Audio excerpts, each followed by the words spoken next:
Mr. President, thank you for your gracious hospitality accorded to me and my delegation today. My visit today carries an added meaning as our countries this year mark 75 years of exemplary strategic partnership. However, we had hoped we would be marking this major milestone during better circumstances in my region and the world. Unfortunately, one of the most devastating wars in recent history continues to unfold in Gaza as we speak. Nearly 100,000 people have been killed, injured, or are missing. The majority are women and children. We cannot afford an Israeli attack on Rafah.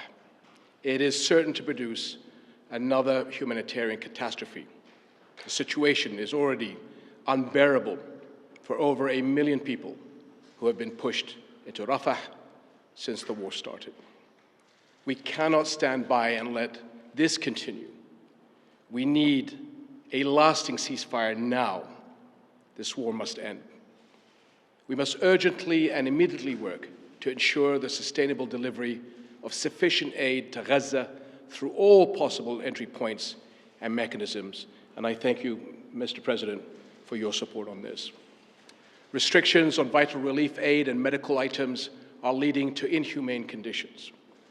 No other UN agency can do what UNRWA is doing in helping the people of Gaza through this humanitarian catastrophe.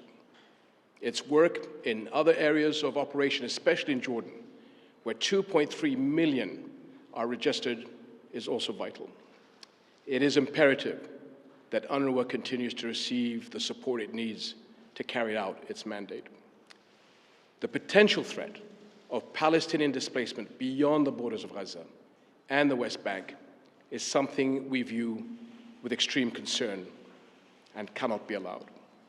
At the same time, we must not ignore the situation in the West Bank and in the holy sites in Jerusalem.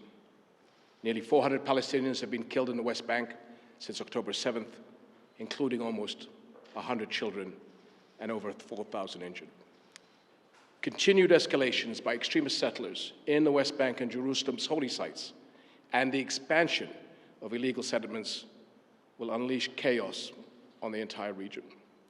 The vast majority of Muslim worshippers are not being allowed to enter Al-Aqsa Mosque. Christian churches have also voiced concerns about increasing and unprecedented restrictions and threats. It is also important to stress that the separation of the West Bank and Gaza cannot be accepted. 7 decades of occupation, death, and destruction have proven beyond any doubt that there can be no peace without a political horizon. Military and security solutions are not the answer. They can never bring peace. Civilians on both sides continue to pay for this protracted conflict with their lives.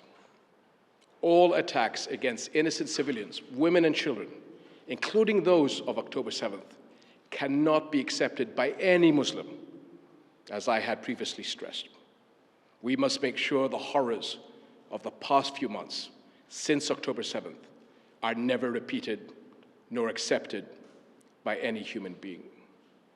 We must together, along with Arab partners and the international community, step up efforts to reach a ceasefire in Gaza and immediately start working to create a political horizon that leads to a just and comprehensive peace on the basis of the two-state solution. An independent, sovereign, and viable Palestinian state with East Jerusalem as its capital, but living side by side with Israel in peace and security. This is the only solution that will guarantee peace and security for the Palestinians and the Israelis, as well as the entire region. Your leadership, my dear friend, Mr. President, is key to addressing this conflict, and Jordan is ready to work, as always, with you towards peace. Thank you.